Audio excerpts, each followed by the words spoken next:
G20 정상회담이 끝난 지난 1일, 일본은 반도체 디스플레이 핵심 소재의 한국 수출에 대한 규제 방안을 발표하면서 사실상 한국 대법원의 일제징용 피해자 배상 판결에 대항한 무역 보복 조치를 시작했습니다.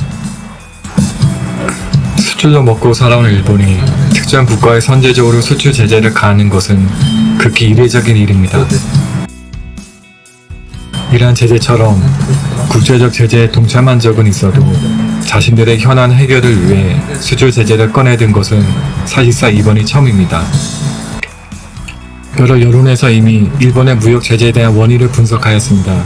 여기에서는 일본의 무역 제재의 보다 근본적인 원인을 알아보겠습니다.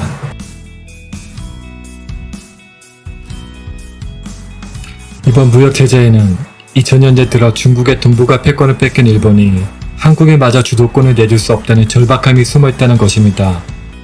실질적으로 한일 간의 경제 격차는 한 세대 만에 크게 축소되었습니다. 세계은행 자료를 보면 1988년 일본의 국내 총생산은 3조 720억 달러로 한국보다 15.6배나 컸습니다. 그러나 2008년 일본 5조 380억 달러, 한국 1조 20억 달러로 양국 GDP 격차가 5배로 축소되더니 지난해는 3.1배까지 줄어들었습니다. 지난해 기준 한국의 1인당 GDP는 31,362달러로 일본은 바짝 뒤쫓고 있습니다. 해외 여러 경제 주간지들은 2020년 후반에 한국의 1인당 GDP가 일본의 GDP를 추월할 거란 전망도 하고 있습니다. 또 한국 경제 일본 쏠림 현상도 크게 줄어들어 산업통상 자원부 자료를 보면 30년 전 19.8%에 달했던 대일본 수출 비중은 올 상반기에 5.3%까지 축소되었습니다. 30년 전 일본은 미국 다음으로 중요한 수출 대상국이었지만 2015년 이후 일본은 베트남, 홍콩에도 뒤진 5위 수출 대상국으로 밀린 상태입니다.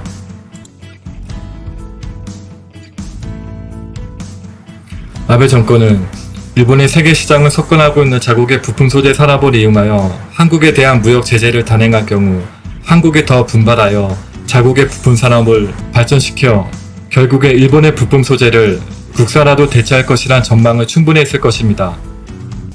그럼에도 불구하고 아베 정권은 왜 무역 제재를 단행했을까요? 일본은 우리나라에 자국의 우호적인 언론이나 정치 집단들이 존재하는 것을 알고 있으며 한국에 압박을 가할 경우 이런 언론이나 정치 집단들이 국내 압박을 가하여 분열이 일어날 수 있다는 것을 잘 알고 있습니다. 이를 통해 아베 정권은 내년 국회의원 선거나 더 나아가서는 차기 대선에서 일본의 이익을 추구할 수 있는 보수 정권의 탄생을 바라고 있을 것입니다. 일본은 이명박과 박근혜 정권에서 위안부 합의 등 자신들의 이익을 철저하게 추구하였습니다.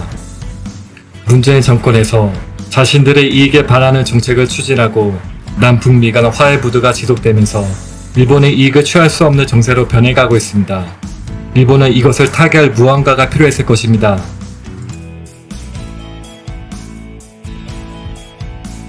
이 세 번째 주제가 일본 무역 제재의 가장 원초적이고 직접적인 이유일 것입니다. 모두가 알다시피 일본은 2차 세계대전 중 우리나라와 중국, 아시아 국가들에게 엄청난 피해를 입혔으나 아직 제대로 된 사과는 하지 않고 있으며 오히려 자신들이 전쟁의 피해자인 척 피해자 코스프레를 하고 있습니다. 일본은 한 해 예산의 120억 달러에 달하는 공적 개발 자금을 이용하여 전 세계 원조를 하고 있으며 이런 원조를 바탕으로 유엔 상임 이사국에 도전하는 등 세계 리더 국가다운 리더십을 추구해 왔습니다. 하지만 우리나라에 계속된 위안부 및 징용국 문제 등 일본은 과거사를 전 세계에 알림으로써 아마도 일본은 자신들의 국가 이미지에 타격을 받았을 거라고 생각했을 것입니다. 이번 무역 제재의 근저에는 자신들의 과거사를 들키기 싫어한 일본의 속내가 있었다고 생각되고 무역 제재는 일본의 속내가 담긴 마지막 발악이었다고 생각됩니다.